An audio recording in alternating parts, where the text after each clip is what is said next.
Thiénaba TV sunu yëf la kon ñoo koy bokk taxaw. mbokk ngir daray Thiénaba TV du la rëcc bësal abonné bësal cloche bi ngir lépp nga mën koy am. xadal xalbu min ahdi shababi duyunahu xadal xalbu min ahdi shababi duyunahu.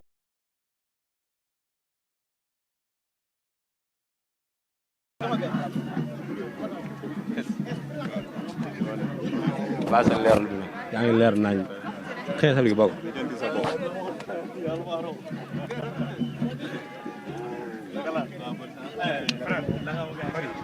assistant deux Maodo Bari man wax Alioune Diallo assistant waaw nañ commencé fële xam ne benn. Tafa waaw waaw d'accord lu mu gën a gaaw. waaw d'accord Taraba Bour Cissé Amath Ousseynou Mbeng Cheikh Cissé Babacar Serigne Bassirou Thiem Omar Gueye man Ndiaye Moustapha Seck Kabi Pape Gora Diagne man Ndiaye waaw jaajëf mais respect le maire monsieur le délégué ak présentation bu gaaw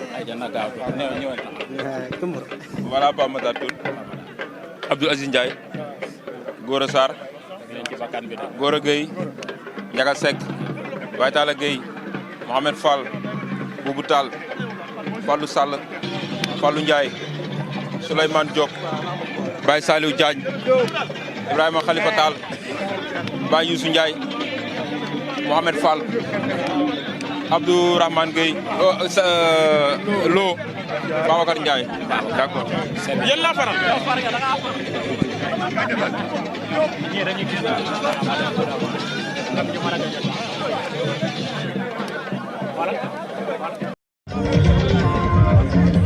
aja Moussa Diop yaa wóor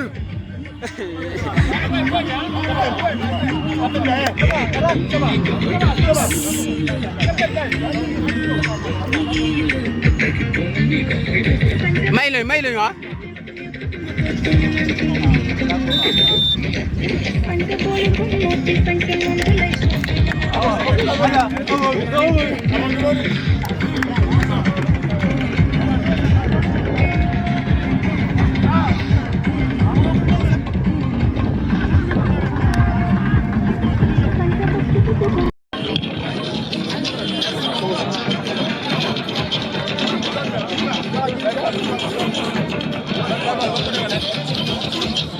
ce cher bon public ici présent dans cette soirée véritablement du dimanche 22 décembre 2024 pour la consécration d'un grand après-midi de football, un grand rendez-vous sportif, un grand rendez-vous également pour la jeunesse sportive de Thiénaba.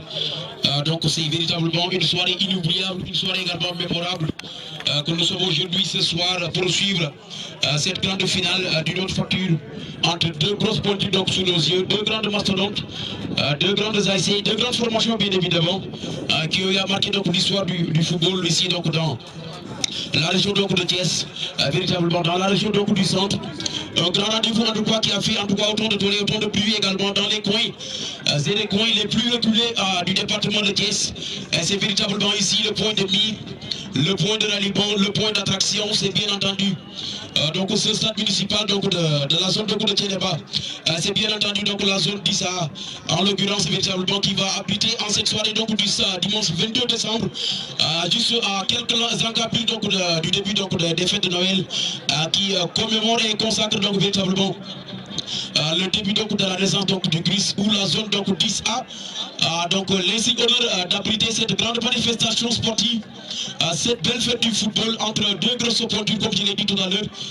C'est donc étoile ak équipe bi nga xam ne moom mooy équipe bu entente, match donc parti donc sur tambour battant. C'est véritablement dire que nous allons vivre un après-midi fou, un après-midi véritablement de football où la sportivité et le fair play également vont régner ici au stade municipal de Thiénaba au niveau donc de la zone 10A bien entendu.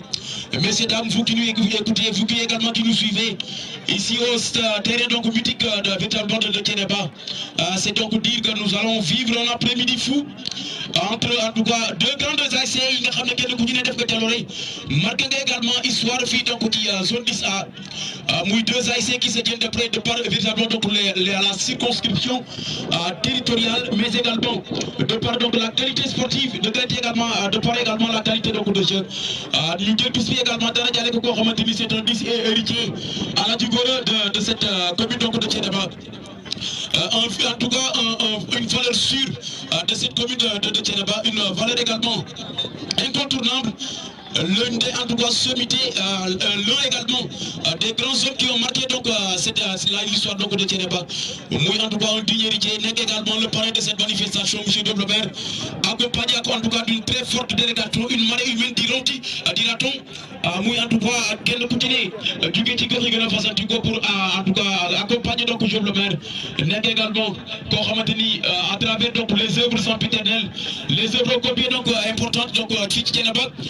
loolu war a tey jii ñu faire ko valoir véritablement ce ticket donc de parrain de cette manifestation mu mérité ko loolu nag Alaaji Gora muy koo xamante ni quelqu'un qui n'a pas lésiné sur les moyens pour répondre donc à l'appel donc de cette grande finale, à l'appel donc de la jeunesse sportive de Thiénaba. Il est au chevet à la rescousse donc de la population de Thiénaba.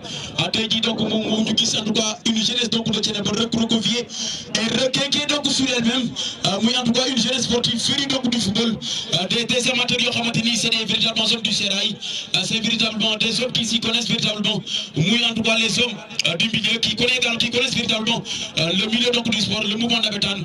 Bref tey jii ñi nga daan nañ dund en tout cas une soirée exceptionnelle avec Deblobert, avec la zone 10 à Alaaji Gora. Merci beaucoup Abdoulaye Diagne Kassé. fii ñu nekk tey vraiment ku gis lii ni mu demee tey nga xam ni la jeunesse tey kenn desul ginnaaw waaye nag da nga ko faral di wax sax mooy une valeur sûre, mooy pourquoi Deblobert.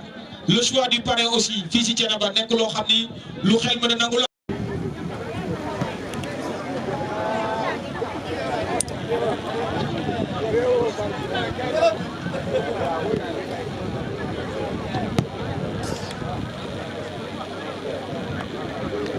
Merci yaakaar naa comme ni mu ko waxee rek noonu lañ koy defee saa su ne mooy di fexe di lëkkaloog ñoom ndax nekk boo dee gan ñëw ci dëkk dana am ñoo xam ni ñoo la gën a maîtriser li nga xam ne mooy source yi ak li nga xam ne moo fi ne mais nag valeur sûre yi nga xam ni am nañ ko di ko incarner mooy fii tey nga xam ni ñoo nañ fii mooy le choix le parrain Deblobert tey ànd ak ñoo xam ni vraiment ku gis délégation bi mu àndal ñu gis ni délégation bu jéggi daye la Guinguinéo des ci ginnaaw. tey Deblobert nekk le parrain mais dañoo gis tey département bu Guinguinéo mën naa dañoo nekk parrain de cette journée muy lu am solo muy loo xam ne une première dans l'histoire du milieu sportif.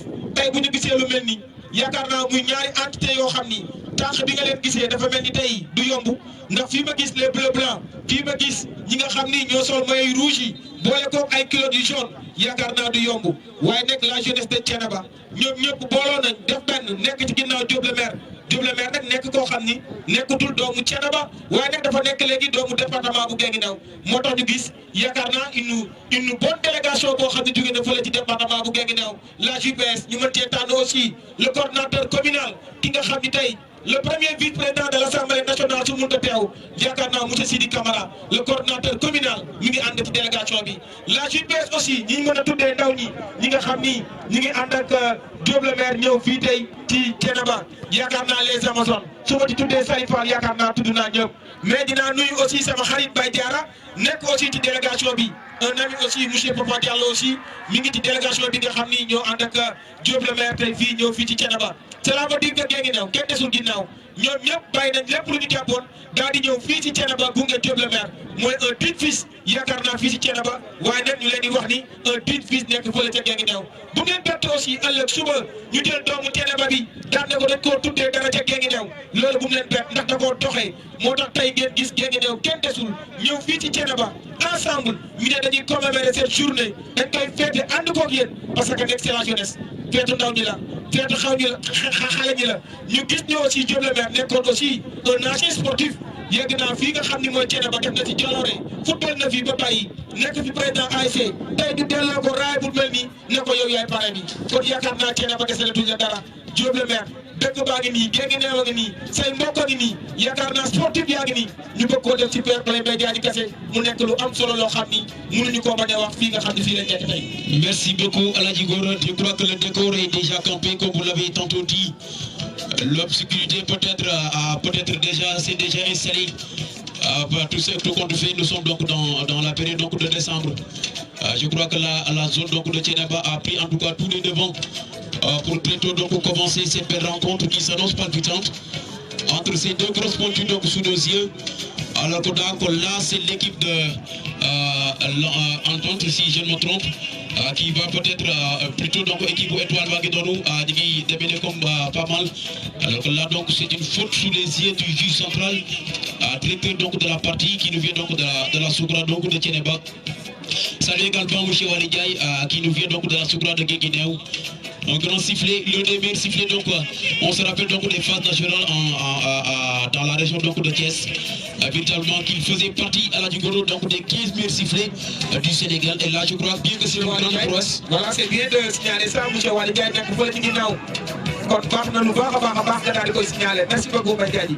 Voilà, merci donc pour l'équipe étoile donc moom moo yore bal bi noonu donc depuis partir au profit donc de cette belle formation de l'ASC Entente. Ñu ngi noonu ñu ngay doxal équipe bu Entente baa ngi noonu. Attention, ils vont peut-être garder le ballon quelques instants donc dans la charnière centrale. Le voilà donc qui va déplacer donc le jeu.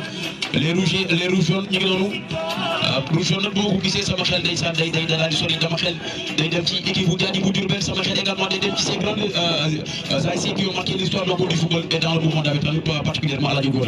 Mais Mbaye Diadji Kassé dafa am équipe yoo xam ne bu ñu ñëw dañ leen di tegtal côté mystique mais tey boo gisee maillots rouges yi ñu boole ko ay clé du jaune yaakaar naa xel day dem tuuti ci mystique day dee loo xam ne tey match bi du yomb tey ndax fii ñu gis tey yaakaar naa bleu blanc fii ñu taxaw tey yaakaar naa rouge yi taxaw ak seen i jaune daal di taxaw daal di fas yéene jongante bu am solo kon tey du ma lay xamal ne la ni Waly Ndiaye moomu ngay tudd tey yaakaar naa def na jaloore ci football def na jaloore aussi ci sifflet tey ñu ànd ak moom mu daal di ñëw ne damay gunge Diop le maire ñi ngi am aussi Paale aussi nekk ngoo xam ne aussi moo di tax a toog fii tey ndax bu ñu waxee communication ci parti bi moom mooy suñu kilifa kon tey monsieur Badiane Sarr aussi de lieu sànq maa ngi koy wax Aliou War mi ngi ci mais aussi monsieur Papa Diallo mi ngi ci délégation bi nga xam ni ñoo gunge Diop le maire ñëw fii les Amazones su ma tuddee yaakaar naa Salifal yaakaar naa tudd naa Amazone yëpp kon tey Diop le maire ñëw am day am sax dafa mel ni tudd naa ñëpp suñu papa aussi Abdoulaye Gueye mi ngi fii jugee depuis Guéguinéo bokk ci magi Pastef ñëw na day gunge Diop le maire ci bisu mel nii. Je crois bien que le plateau est bien garni. La loge officielle également bien garnie qui finalement mag bi ngeen xam ne équipe bu Entente bi mi ngi koy jogante en tout cas ak équipe bu étoile bi ndam demagul ndam diggagul 0-0 score donc de parité nul et vierge entre équipe bi nga xam ne ñoom ñooy les bleus blancs contre cette équipe donc de ASC Étoile bi nga xam ne donc rouge jaune lañ def tey couleur de vidange donc c'est le rouge bien entendu ndax loolu tegtal à la Djigoro ndax véritablement c'est une couleur habituelle là je crois bien que les éléments donc de la zone pourraient en tout cas nous donner des éclaircissements là-dessus mais tout compte fait li ñu mën a jàpp mooy c'est une partie boo xamante ni qui sera âprement disputée dès l'entame donc du jeu li ñu gis en tout cas mooy un jeu posé peut-être le gardien donc de équipe étoile bi c'est donc de navetalement de gagner quelques bonnes secondes ndax loolu tegtal la ndax loolu li nga xam ne donc navetaan la dafay bokk ci li nga xam ne mooy chaque mouvement navetaan da ci am solo bu baax a baax. Attention, on va suivre cette balle et les bleus blancs qui perdent donc le ballon au profit donc des rouges jaunes. Ñu ngi doonu équipe ASC Entente ba doon di subir les assauts donc de l'ASC Étoile alors que là donc c'est l'intervention du défenseur central. ñu ngi may signaler aussi Ousmane Diop président ODCAV bu Thiès ñu ngi fii yaakaar naa toog ci côté Diop le maire ñu ngi may xamal ne ma ni moom aussi Ousmane Diop moomu Diop le maire lépp lu mu mën tey fépp fu mu àgg tey moom Ousmane Diop moomu yaakaar naa bokkoon si ñu ko gunge kon tey su ñëwee fii gunge Diop le maire kenn du ne gulet kon monsieur Ousmane Diop ODCAV bu Thiès ñu ngi lay sant bu baax di la gërëm mu nekk ay propos yoo xam ni Diop le maire moo di ko jox nañu yaakaar naa bu ñu jugee fii waxta tudduñu la yaakaar naa lu bare dana des ndax ne bokk nga si ñi nga xam ni da koo gunge ba mu man li mu mën tey. Merci Gora, je crois bien que la liste est loin d'être exhaustive. Donc parmi les membres donc de la délégation qui accompagne M. Diop le maire, une véritable personnalité, une icône également du mouvement navétane, un renard également du mouvement navétane, au nom du Sérail. Tu l'as dit tout à l'heure, il a en tout cas vadrouillé, il a en tout cas fait ses humanités ici à Thiénaba. Lola Wara en tout cas attention, on va suivre cette balle. Quelques instants, le défenseur central à terre, une balle devant, peut-être le gardien va être posé. Non, il va donc suivre le ballon, qui va donc mourir dans le décor. Et ce sera donc au dégagement en sillard au profit des bleus blancs donc de l'équipe de l'Entente.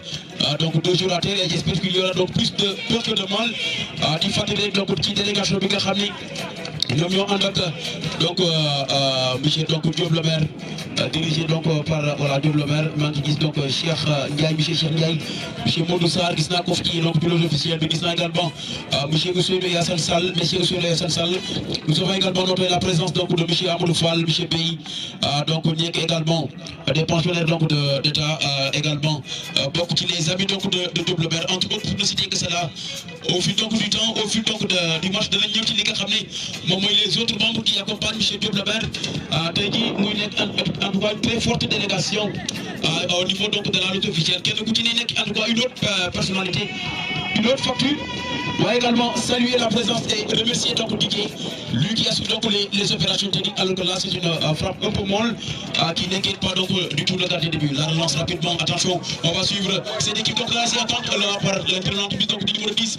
Le voilà que va-t-il faire? Il va toujours garder ce ballon qui centre contre le centre complet. Attention, la balle dans la surface de réparation. Le centre à nouveau en 2 temps, oui, ce sera donc capté par le longiligne gardien de l'ASC Étoile, tranquillement, et qui assure donc sa case inviolable. Muy bokki donc 0 pour équipe Étoile bi, 0 également pour équipe Entente bi. Pas d'occasion en tout cas majeure notée ça et là, mais en tout cas nous avons vu du beau jeu véritablement donc de part et d'autre. De l'autre côté à la Djibolo, j'entends donc le fond sonore des supporters de part et côté d'autre qui donc poussent parce que on a besoin donc de ce 12e homme, de ce 12e guidé pour essayer donc de pousser leur équipe à la victoire finale. Loolu yaakaar naa à la Djibolo cher na ci nawetaan. dëgg la cher na ci nawetaan waaye nag ñu signaler ne aussi le premier vice-président de l'Assemblée nationale l'honorable député Ismaïla Diallo devait être là waaye nag Sidi Camara le coordinateur communal ndax nag bu ñu nee Ismaïla Diallo wax Diop le maire kon tey bu ñëwee ba fii dafa am loo xam ni faaw ñu leeral ko mooy que ni nekk na koo xam ni il est à côté yaakaar naa du premier vice-président di ko xelal nekk un conseiller aussi moom Diop le maire nekk ci kanamu l'honorable député Ismaïla di ko xeexal ba tey mu gagné confiance wu yaakaar naa président Ousmane Sonko kon tey Thiénaba yaakaar naa c'est pas Diop le maire rek moo fi teew tey mën naa ni fii ci Thiénaba tey daf fi natt ki nga xam ni mooy le premier vice-président du conseil le premier vice-président de l'Assemblée nationale l'honorable député Ismaïla Diallo di saluer aussi la présence du coordinateur communal Sidi Camara mais ñu ngi koy nuyu aussi ci taxawaayam ñu ngi koy nuyu aussi ci jàppale gi nga xam ne ñu ngi koy jàppale di taxawal coordinateur bi yor koo xam ni tey mën naa ne bu ñu mën a réussir lu mel nii moom bokk na ci li ko def waaye nag dafa am loo xam ne dama koy faral di wax délégation bi ñu gis di ciy gis nekk ay renards de surface mais buñ koy wax mooy ñoo xam ne buñ mën a jàkkaarloo gars yi rek mën nañ koo dugal un Waly Ndiaye nekk aussi borom ciblé yor ko yaakaar naa di def liggéey lu am solo mais ñu am fii yaakaar naa un gardien de but boo xam ni maa nga daan takkal nombre boo xam ne monsieur Baye Diarra jamono yi koy wax nan ko bàyyi da ngaa aay doon naa ko takkal nombre boo xam ne mu koy takk ci liggéey ku ko takkee kenn dugul moo tax tey fii di ñëw tey ci stade bi bu ma gisee ñii daal di sol may xonq yi boole koog yaakaar naa ay kilo di jaune sama xel day daal di dem te la nga xam ne moom lañ doon dund Mbaye Diadji Kassé aussi yow nga nekk nag aussi un homme du milieu sportif xam nga bu baax xam nga côté mystique ñu gis fii di ñëw tey nga xool leen seen loxo yi ñiy takk ay morceaux yu weex ñiy takk ay morceaux yu xonq nga xam ne tournoi bi am na lu leen teral tey. Merci beaucoup Aladji Gora, tu l'as si bien dit. Donc le volet culturel, ne l'oublions pas, association donc sportive et culturelle, tout cela donc qui s'ajoute donc au sport et qui donc vivifie et ravifie donc cette activité. dañ koy day daal dugg ci donc li nga xam ne mooy le domaine culturel da ciy jouer en tout cas une place primordiale, une place également de choix ci li nga xam ne donc moom mooy mouvement navétane culture daf ci am solo bu baax a baax te tey ci loolu la jeunesse donc de Thiénaba xam bu baax donc di raviver donc li nga xam ne moom mooy ce terrain donc municipal de Thiénaba aux couleurs véritablement donc de la culture. On va suivre donc cette balle arrêtée donc de l'équipe donc de Thiénaba, alors que là oui c'était peut-être une occasion en tout cas assez franche qui donc avait donc été stoppée donc net cette balle par le gardien donc de but et ce sera donc un coup de pied de coin en corner véritablement du fait donc une délégation de toujours il y a donc la délégation donc de l'ODCAV, l'organisme départemental de coordination des activités de vacances, le président Ousmane Diop. Donc li ñuy wax ni tegere donc bu jubee te daanul ba jiitooju le président Ousmane. Attention, on va suivre ce corner qui est parti donc de la droite vers la gauche que récupère donc le numéro 30 de cette équipe donc de l'ASC Entente, renvoyé donc de la tête par l'un des arrières donc latéraux de cette équipe donc de l'ASC Étoile. ñu ngi doon perte nañ balle bi avec les bleus blancs, le centre est parti. Attention, une balle devant, cette fois-ci ça retrouve donc le pied de la défense le pied donc de la défense de l'AC Étoile. Attention, l'arbitre donc il estime qu'il n'y avait pas à faute. Ça joue et ça combine également du côté donc des rouges qui poussent et qui mettent la balle de nous. Donc, une remise donc en touche. Ouais, également saluer la presse donc de Thiénaba.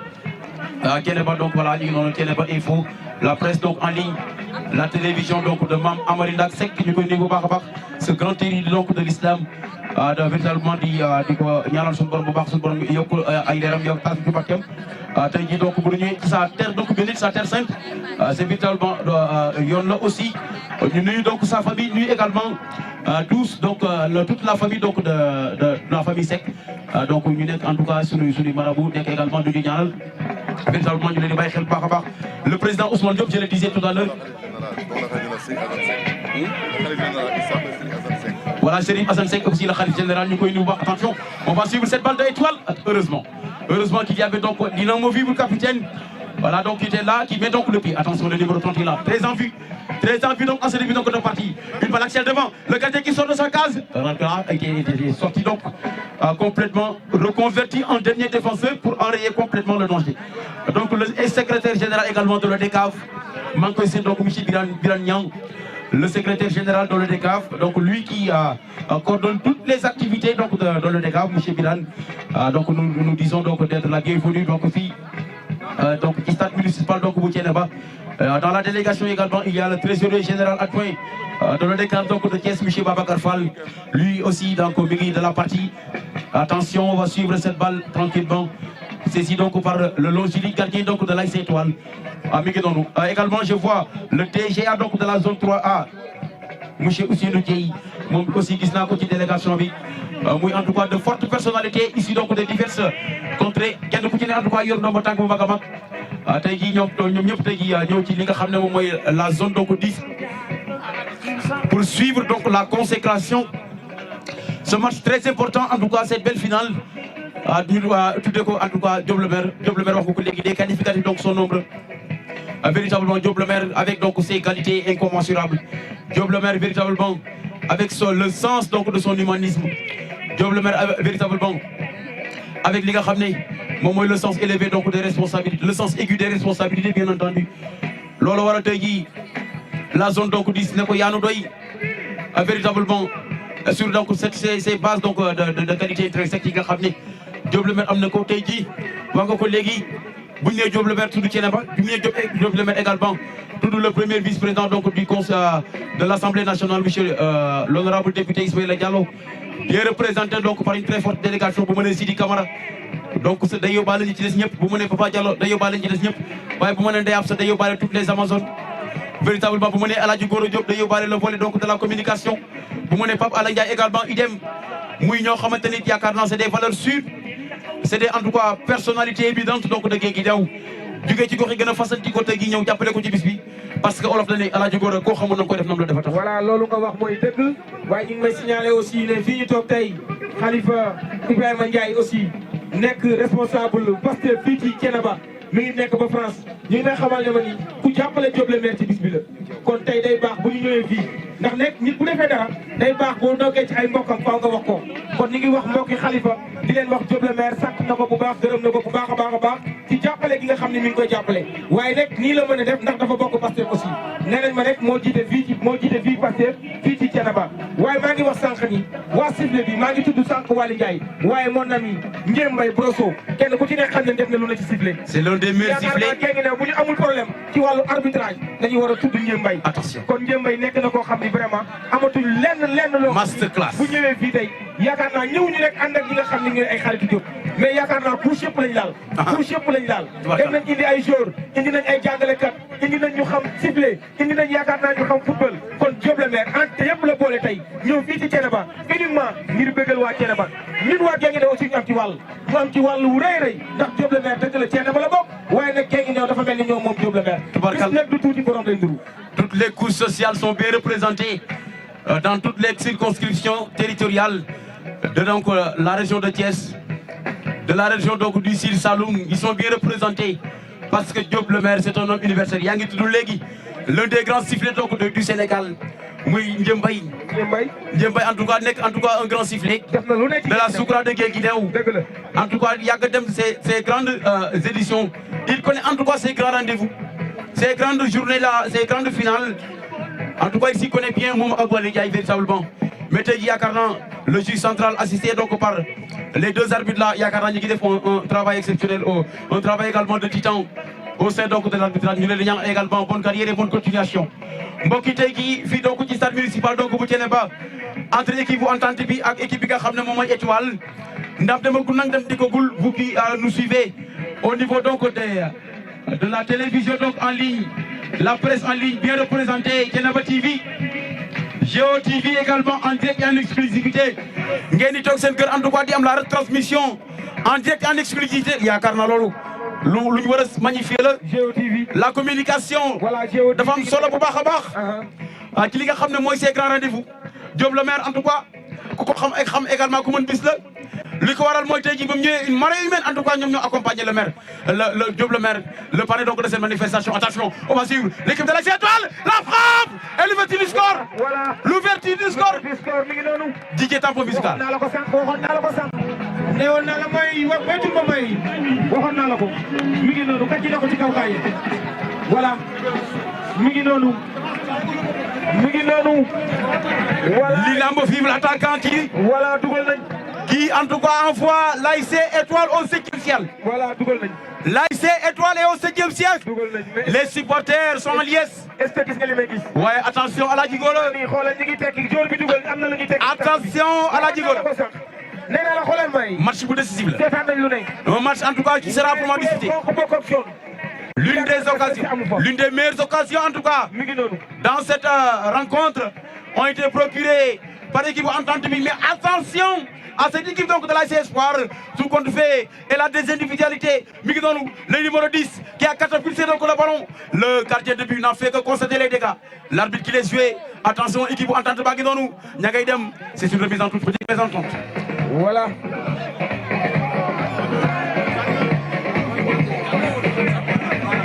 Petite mésentente. Là, ça joue. L'équipe Entente Baguidonou, ils sont menés sur la marque d'un but à 0. Attention. Attention, Nyiguinonou, ça joue une balle devant pour récupérer donc le numéro 9. Ballon perdu dans l'entrejeu du terrain. Le 1-2, ça fonctionne. Non, cette fois-ci, c'est perdu. Une marée en tout cas une forêt donc de gens jaunes. Voilà, Nyiguinonou, et ce sera donc au coup franc sous les yeux de l'arbitre. Attention, Wohon Malenko, cette équipe donc de l'ASC Espoir, cette équipe de l'ASC Entente, en tout cas des individualités devant. Ils ont en tout cas des individualités devant capables de faire la différence. On l'a vu. Donc dans cette toute dernière seconde, l'attaquant donc l'inamovible attaquant de cette équipe donc de l'ASC Espoir, dugg ci surface de réparation bi, tàcc bal bi donc mu jaar ci petit filet muy en tout cas une frappe donc sèche. Le gardien donc n'a fait que constater les dégâts. On va suivre mbokk yi tranquillement. Maa ngi seen ndeysaan les supporters de l'ASC Entente da ngay pousser, attention. En deux temps, le gardien qui s'interpose. Alors que là, ils vont repartir sur de nouvelles bases. Ballon perdu, récupéré à nouveau. Une balle devant, récupéré directement par le gardien de l'équipe de l'ASC Entente. Dima Fatel Ndeysaan, le grand gardien Doudou Dem. Le champion donc des phases nationales édition 1994. Attention, quelques enchaînements. La bataille donc du milieu aura bel et bien lieu à la Djigor. On va suivre cette balle. Ndeysaan. Doudou Dem en 1994 le Yaakaar de Guinguinéo daal di remporter les phases nationales. loolu nekk aussi loo xam ne histoire da koy bind ndax nag boo tapé ne tey ci li nga xam ne mooy les archives da nga gis ne Yaakaar de Guinguinéo fa ñu bawoo ñoom jël nañ phase nationale. kon tey loolu lu am solo la. Doudou Dem moomu nekk ki nga xam ne moo formé Baye Diarra Sarr ma la toog. C'est une icône. waaye Baye Diarra dafa amoon ñaari formation Doudou Dem ak aussi nombre gi nga xam ne moom laa ko doon takkal buy ñëw ci stade bi. Ah tubarkalla loolu yaakaar naa am na solo Alaaji Gora. mais nag est-ce que xam nga ni Sidi Camara neuf la woon. tubarkalla façon bi bu la dugal na ko aussi. waaye day le coordinateur communal monsieur Camara Sidi. ay Sidi. voilà dégg naa mbokk rek la mënoon. voilà faaw ndombo gi ma wax ko. véritable renard de surface. ndombo gi bàyyi ko teg ko ci suuf. ndax li muy ay dama ko takkaloon ndombo koo xam ne ku dóor ku ne rek mu dal ci kawam. je ne marque pas la tudd. voilà je ne marque pas. doo dugal da ngay tiim doo dugal. voilà da ngay tiim rek doo dugal moom Baye. waaye mbokk yi may fàttali leen ne yéen a ngi suivre cette grande finale en direct et en exclusivité sur Thiénaba TV, sur CFO TV, sur Géo TV, sur la 2S TV. mbokk yi resté scotché la télévision de Mame Amary Ngack Seck ndeysaan borom café gaa ngi noonu ñu koy nuyu bu baax a baax lu mu jaayul baaxul tubarkalla borom café gaa ngi noonu yéen ñi nga xam ne yéen a bëgg a tàngalu parce que final bi déjà tàng na jër Alaaji Góora final bi tàng na nee naa la ci luy baax la ruq buy sedd du ci am moytu ma borom may xonq yi ah waaye nag dama yoroon équipe boo xam ne bu solee lu xonq rek bleu blanc bi boo ko gisee waaye nag bleu blanc yi nag bàyyi sama xel day dem ci Cité Lamy bu Thiès day dem ci Essor sama xel day dem ci Essor voilà day dem ci Sidi Sow sama xel day dem ci Sidi Sow day dem ci Khouya sama xel également day dem ci ASC Cité Lamy bu Thiès voilà mi ngi noonu ASC Cité Lamy bu Thiès Cité Lamy bu Thiès en tout cas defoon fële ay bleu blanc la 35e édition des phases nationales fële donc dans la région du Bawol donc fële ca la nga xam ne moom mooy Bambey Mbacké ak fële di Diourbel équipe bu xam nawetaan aussi équipe bu mil nawetaan bu ma gisee équipe bu entente moom la may jox équipe bu mystique aussi une équipe en tout cas joueuse voilà une équipe en tout cas qui tient le ballon Alaaji Góora nañ suivre final bi bu baax a baax parce que c'est deux ASC qui se tiennent de près on va suivre la remise en touche plutôt du côté donc de rouge et blanc nous sommes donc dans la moitié de terrain de l'ASC Espoir la remise en touche mal effectuée le ballon donc intercepté par l'un des arrières latéraux et ce sera une touche au profit donc de l'ASC Entente bleu blanc yaa ngi noonu donc équipe seen très normal bu ñu ko dugalee day fudu li ma wax jar na ko jox ma ci café gi fi tagal ma fi benn kaas jox ma fii café Mor Café ñu koy nuyu bu baax attention on va suivre le numéro 10 quelques instants il va essayer donc de s'engouffrer oui c'est un coup franc signalé donc par notre assistant numéro 1 Mohamed mel na nga ca wàll ga di ko jàppale bu baax a baax waaye nuyu également ki nga xam ne mooy le président Ousmane Diop monsieur Ousmane Diop mi ngi noonu gis naa ko ci délégation bi. baax di tudd ko ndax sànq Diop la maire bi may wax naan ma. waaw Ousmane Diop nii vraiment bokk si ñi nga xam ni bokk na si ñi nga xam ne aussi ñu ko jàppale la.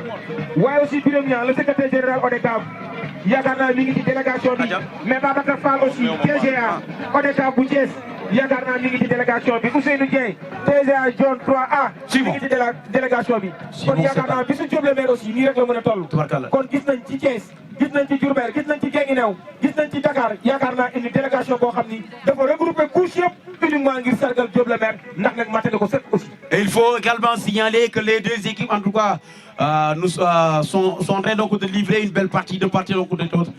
Peu d'occasions France avons-nous vu la plus belle en tout cas et grande occasion a été donc du côté de cette belle formation de l'ASC Étoile donc mais équipe bi nga xam ne donc mooy équipe entente bàyyi ñu ko wuñ aussi ñu ngi poussé ils vont essayer donc de chercher la résolution de l'équation monsieur Sidi Camara la résolution de l'équation avec x 2x égale a je sais pas comment nan lañ koy lijjantee égale 0 ah égale 0 2x égale 0 donc x égale 0 x égale 0 loolu yaakaar naa loolu il faut être un vrai mathématicien pour mathématicien. Tubarkalla loolu je parle. On sait très bien que 2 est différent de 0. kon donc forcément x égale 0. voilà mi ngi noonu. ndeysaan bu ñu juumee rek. waaye daal di ñuy dimbale. waaye fii ci stade municipal bu Thiénaba. fii ci stade municipal bu Thiénaba. voilà ASC Entente n'est pas égal à ASC Étoile. déedéet. équipe bu Étoile bi pattal na ko jiital na ko benn. waaye ñu ngi may xamal ni bleu blanc yi. jiital na ko benn seen président mi ngi noonu. jiital na ko benn mooy seen président. kuy seen président. le parrain de la journée. ah tubarkalla. monsieur Diop le maire. ah Diop le maire mooy président mooy président ASC bi. tey dafa teg coupe ba pare indi équipe am. daan na man jaaxaan naa laa tëddee fii si Thiénaba. ndeysaan. war naa mën a jiite ab ASC waaye war ngeen maa mën a tuddee. loolu yaakaar naa yombul. il faut être un homme du sérail pour le faire. voilà pour le faire. il faut en tout cas avoir la tête bien posée sur les deux épaules. pour le faire. pour réussir cette grande prouesse. kon lu mel noonu bu amee fii faaw ñu wax ko. waaye jërëjëf donc Thiam ma koy nuyu bu baax a baax la grande Linguère. en tant que seen président gi nii toog. la grande ambassadeur gi noonu moom it ci los officiel bi. kan la. ndeysaan nuyu également Sali. Sali ñu koy nuyu. tubarkalla. les Amazones. ah tubarkalla. ci yéen laa bokk. góor baax na jigéen baax na buñ koy wax. chauffeur camion ngi nii de. ah. chauffeur camion ngi nii toog aussi bokk ci délégation bi. tubarkalla. voilà moom aussi liggéey bi nga xam ni moom la ñu àndee yàq mosu koo yàq aussi. ah. fépp fu ñu ko mos a soxlaa rek teew na. ndeysaan. teew na ci jom ci fulla ak fayda. lu Ousmane Sonko waxoon Ismaïla. attention. dina baax ma nettali ko tuuti. ndeysaan. kon tey Diop le maire tey da ngeen xam ni nekkatul kenn nit koo xam ni. ci Thiénaba on va suivre cette balle. Le gardien qui sort comme un défenseur il va saisir ce ballon. alors qu'il y avait une position. il y avait une position de hors-jeu. xaw nañoo égaliser. il y avait une position avancée donc de hors-jeu du numéro 10. xam naa ni lii bu dakul les bleus blancs danañ égaliser. Alaaji Góora.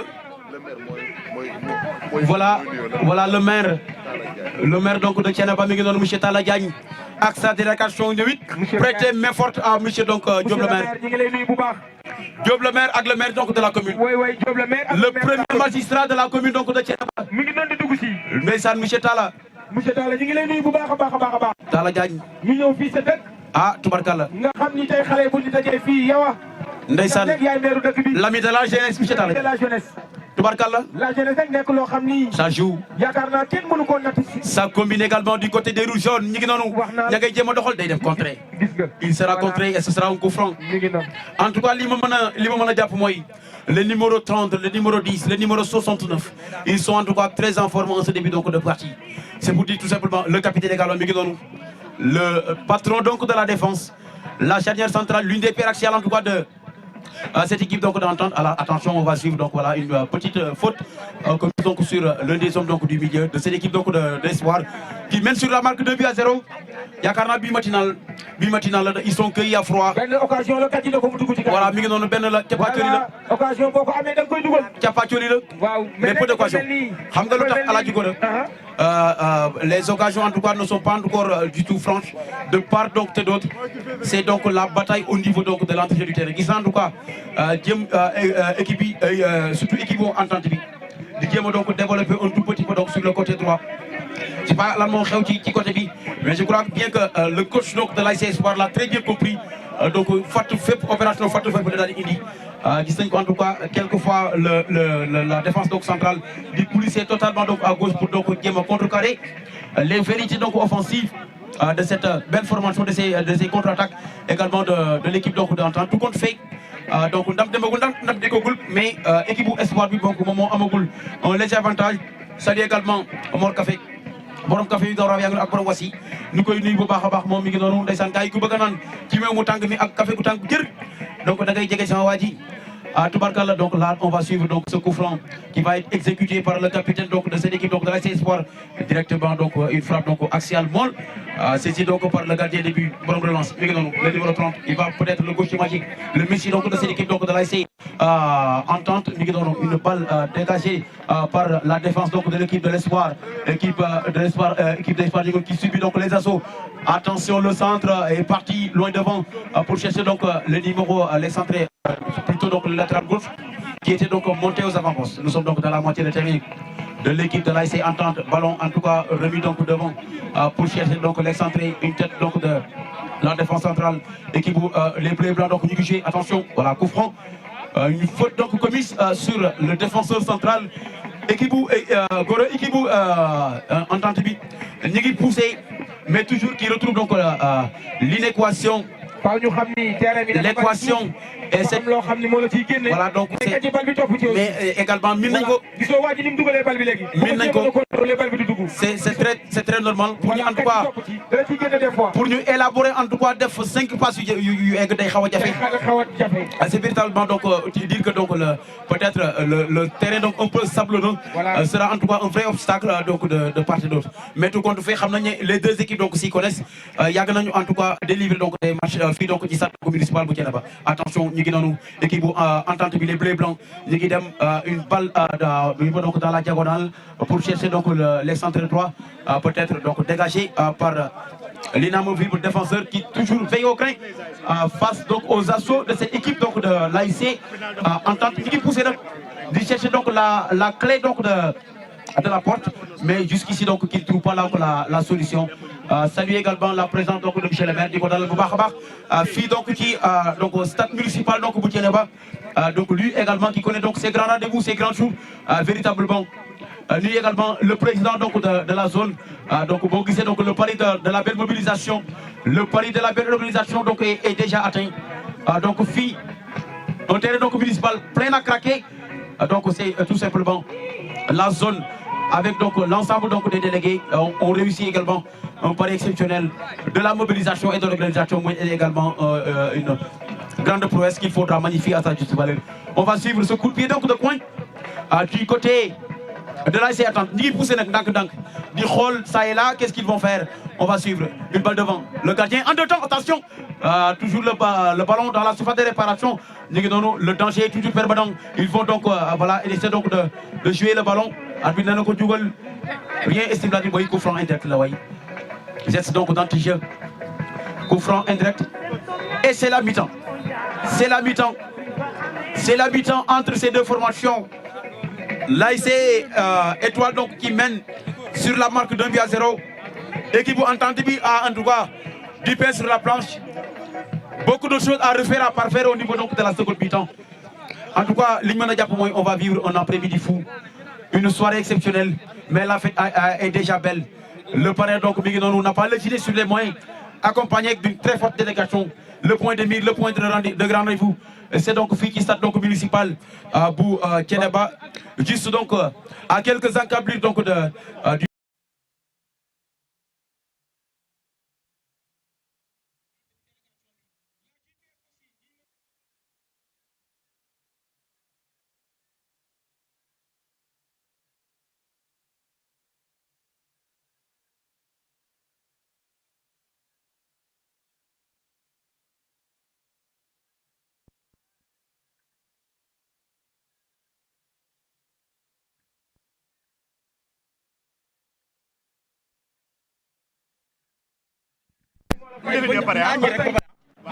suñ paree ci parole ay récompense yu joxe pour la jeunesse commandant Bassène Ibrahima Diop ak le maire de la ville ñu koy nuyu bu baax monsieur le maire ak délégation bi am solo bi nga xam ne ànd ak moom monsieur le maire dinañ ñëw sànq ci délégation bi yaakaar naa Mbaye Kassé délégation monsieur le maire.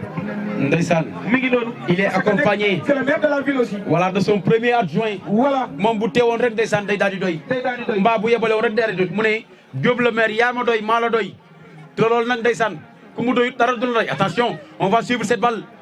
Attention, attention. laale nañ de. Voilà, mi ngi noonu 2 joueurs donc à terre, le gardien de but donc et l'attaquant. Ouais, Aladji Gora. Voilà donc c'est reparti au niveau donc de cette deuxième mi-temps. Match donc parti donc sur tambour battant. dama bëgg nga ñëwal ba ci maire bi. ci luy baax amu ci waaw véritablement. ndax nekk de la ville. La délégation donc de. ndax Diop le maire yaakaar naa am nu mu demee monsieur le maire moo tax mu tuddee boppam Diop le. 10A moom laa bëgg a introduire donc. monsieur Abdoulaye le président donc de la zone 10A gi nii. waaw mais Sigil. Sigil ndeysaan waaw tubaarkalla ni nga def dafa baax. def lu rëy faaw ñu wane ko. am na ci loo xam ne mënoo koo def di ko noppiwaale. am na loo xam ne mënoo koo gunge pousse ko ba ak fii ñu ñëw bu ñu lay jox ngay wax ngay toog suuf. dana koy taxaw jàkkaarloo askan bi. ndeysaan mu xam ni àdduna ku def lu rëy am lu rëy. ku def lu tuuti aussi am lu tuuti. monsieur Abdoulaye yaa liggéey lu toll nii yaa ànd ak Diop le maire liggéey lu toll nii. moo tax tey faaw ñu wane la aussi. ñu jëbal ko kaddu gi. kaddu gaa ngoog su paree ñu doog a jël kaddu gi jëbal ko ki nga xam ne moom mooy Cheikh Talla Diagne le maire de la commune. waaw merci Didier. ñu ngi leen di nuyu bu baax di jiital ci nuyoo bi le premier magistrat de la commune de Thiénaba monsieur Talla Diagne ak l' ensemble des conseils municipaux te man ma bokk ci conseil municipal bu Thiénaba mais dañuy gërëm également suñu président Ousmane il est parti parce que dafa am match muy organisé d' urgence ci lañ ko woowee mais sinon ñoo moom ñoo ko doon ànd ba mu jeex. di nuyu également le comité directeur de la zone 10A bi nga xamante ni tey bu fekk bi paree ma lañ koy jébal waaye ñoom ñoo ko liggéey ba mu agsi fii je pense que yàgg na métti woon na depuis tirage ñuy joué ay match de poule yu difficile mais yàlla def ba alhamdulilah ak ñu cëppandaw te je pense que ñun ñoo njëkk a joué final département final zonal ci commune bu Thiénaba xam naa damay lax gars yi xaaral ma àgg suuf rek. donc ñuy nuyu ñëpp di gërëm également ñi nga xamante ne tey ñooy le comité directeur de la zone 10A parce que suñu mënee def lii tey comité directeur de la zone 10A ñoom ñoo tax ñuy gërëm ñëpp di nuyu également suñu frère Daouda Wade di nga may ñu Daouda ki nga xamante ni à chaque fois que bu la zone 10A soxlaa mu ñëw jàpp ci baax ñu ngi lay nuyu monsieur Adama Diop mi nga xamante ni tey moom laa remplacé ci zone bi mu nekk quelqu'un koo xamante ni sport rek moo ko ñor te li nga wax dëgg la li le premier adjoint au maire de la commune mais dafay liggéeyal maire liggéey bu am solo ci jeunesse bi kon Adama ñu ngi lay nuyu di nuyu également monsieur le parrain bi nga xamante ni ci ñun la bokk muy monsieur Ibrahima Diop nekk na fi joueur nekk na fi aussi président de l'ASC actuellement il est président de l'ASC Entente Sicap Dianté ni nuyu également le maire parce que maire bu ñëwee ñëw ci jeunesse am war na fay ñëw parce que tey mën naa ni tey li nga xamante ni la commune warloon nañ ko ak la jeunesse maire def na ko ba mat sëkk damay wax ci contrôle ODCAV ñun lay la zone 10 bi jëkk a jot subvention ci département de Thiès loolu aussi maire moom moo ko def à chaque fois que buñ ko soxlaa tey day wax ni wax leen la ngeen bëgg li ma bëgg daal mooy ngeen nekk benn bu ngeen joué da ci jàmm ak salaam lu ngeen bëgg dinaa ko def à chaque fois aussi ñi ngi koy def ñi gërëm également le commandant Bassène tey bu ñu amee nawetaani mucc ayib le commandant joué ci partition bu nganda nganda ak ndekki aussi bi nga xam te ni mooy adjoint au commandant tey moo ñu jàppale ba tey ñu organiser li ñu bëgg a organiser mais tey également li olof di wax ku aaye wàll sa moomee te Ibrahima moo aaye kon il faut que ñu gërëm ko ñuy gërëm également ñëpp ñi nga xam te ne tey teew si nañ ci wuy si ñu parce que tey ku lim da ngay juum mais tout le monde ñëpp gis nañ ñëpp les autres zones gis nañ ñëpp Ibrahima dafa def lu am solo à chaque fois que bu ñu daan organiser suñuy final dañ daan daw ci politiciens yi di leen bind ay lettres mais moom xaaru lool bi mu xoolee xam ne la zone dafa am ay difficultés dafa ñëw solliciter ñu xaaru sax ñu demandé ko moom moo ñëw ak boppam dina ma bëgg nekk seen parrain ba mu koy wax sax ñu bëri dañu jàppoon day kaf parce que Ibrahima moom nitu jàmm la day kaf lañ ko jàppe woon mais bi ñu waxee ak moom ci benn ton sérieux nag mu ni jox le ma seen cahier de charge ñu jox cahier de charge bi il l'a respecté à 100%. li ci gën a yéeme sax tey dafa def lu am solo bi mu defee visite ci ASC yi daf leen remettre ASC yi 50 000 leen jox pour ñu mën ko jëndee ndox loolu mu nekk loo xamante ni tey macha allah donc tey mise bi je pense que tey man am naa satisfaction 2008 laa fi nekkoon président première enveloppe bi ñu fi jëkk a jógee bi ñu fi jëkk a joxe vainqueur 60 000 la amoon vaincu 40 000 tey ñu ngi wax vainqueur dina am 500 000 vaincu yi ñu ngi wax ay 350 000 kon je pense que am na évolution bu mag tey ñun dañuy dem parce que suñu rak lañ koy bàyyeel mais tey rusuñu wax dëgg fa yàlla fi ñu jëlee zone bi xam nañ ko 2008 ak léegi am na lu fi jaar lu bëri 16e finale zonale mi ngi ñu koy organiser bu ñëw rek nga ni bii moo daax kon gàcce nga naama la zone 10A ñi ngi gërëm ñëpp mais le maire aussi tamit suñu mënee am infrastructure yu mel nii dans la commune ñu am fi 3 terrains clôturés kon dañ koy remercier bu baax a baax maire def na effort bu baax parce que sànq bi ñuy ñëw xam naa ñu jàppoon stade du Thiénaba ni mu mel bi ñu dugg see dañu ñii kat def nañ ay effort le maire def na effort kon maire tey ñun li ñu deseel rek te xam naa yaa ngi si mooy tey ñu am tribune boo xamante ni doléance jeunesse bi yëpp la loo ca mën nga def ko ci parce que tey damay am kersa ni dagg ticket 300 taxaw ba match bi jeex dama ko yërëm kon à l'instar des autres zones yi nekk ci commune bi wala ci département de Thiès ñu am tribune kon ñu ngi lay demander à ce que loo ci mën nga def ko si parce que yombul aussi waaye nag ak les partenaires yàlla jàppale ba buñ fiy ñëwaat déwén incha allah mu am tribune boo xamante ni au moins que les supporters dañ ci mën a toog en tout cas ñun duñ tagg suñu bopp waaye ñun nit ñi ñoo ñu jugé les autorités yaakaar naa égalisation de entente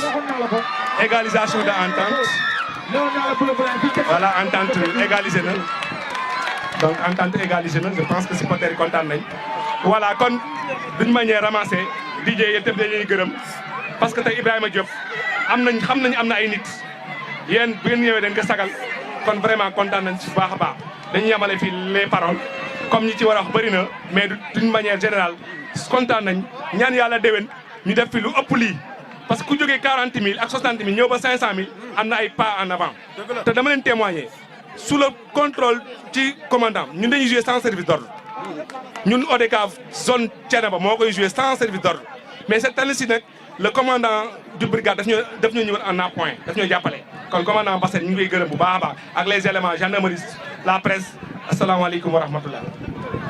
Merci beaucoup monsieur Abdoulaye Diaw le président de la zone 10A la Djigora yaakaar naa égali fi muy daanele fi la équipe bu entente bi donc égaliser attention à ne pas faire donc des erreurs dans la surface de réparation heureusement oui bien évidemment donc muy kaddu yu am solo monsieur le maire dégg nga ki nga xam ne le président de la zone fi mu wàccee monsieur Abdoulaye Diaw ana monsieur le maire waa ñu dem monsieur le maire Baye Talla ñu ngi lay ziar bu baax a baax le premier adjoint donc maire moom mooy bañ premier adjoint moo tax ma ne ko monsieur le maire jërëjëf kon dafa mel ni sotti jeeg def ci la yow sa diggante ak monsieur le maire altine ak talaata la bis doxul ci diggante bi jërëjëf nga dégg li nga xam ne moom le président donc Abdoulaye Diaw wax ci ay doléances te léegi aussi ci ginnaaw ñu ngi may dee ne ndeysaan bu ñu sañoon gis nañ le travail ô combien important et colossal bi nga xam ne monsieur Talla Diagne maire de la commune donc de Thiénaba mi ngi koy def waaye ku yokku cere faaw nga dolli ñeex nag suuf si bëgg nañu jóge ci dem ci gazon synthétique loolu lañ ma dee léegi ne naa ko yeggee te yaakaar naa bu ñu yeggee ci li nga xam ne moom mooy les mains donc de monsieur Talla Diagne donc le maire de la commune de Thiénaba yaakaar naa l'équation sera résolue ma bàyyi la kaddu gi le maire donc monsieur Talla Diagne à vous le micro. Merci beaucoup. Donc, salaamaaleykum wa rahmatullahi taala wa barakatu. ñi ngi nuyu bu baax monsieur le maire di nuyu le président de la zone Ablaye Diaw di nuyu bu baax le parrain mais di nuyu aussi invité yi nga xamante ni ñoo fi daje ñëpp mais di nuyu staff yi nga xamante ni ñoo ŋànk ñaari équipe yi nga xamante ni ñooy tase tey di am mbégte bu baax di jël kàddu gi ci turu monsieur le maire di gërëm bu baax la zone bi nga xamante ni ñoom ñoo organiser lii tey ba ñëw egsi fii mais di gërëm bu baax aussi le parrain bi nga xamante ni moom moo jël mbir mi tey muy Ibou Diop wax dëgg yàlla jàppale si zone bi bu baax a baax ba ñu egsi fii mu doon loo xamante ni lu am solo la mu doon loo xamante ni aussi mooy encourager équipe yi pour ñu gën a mën a jëm ci kanam pour que encourager aussi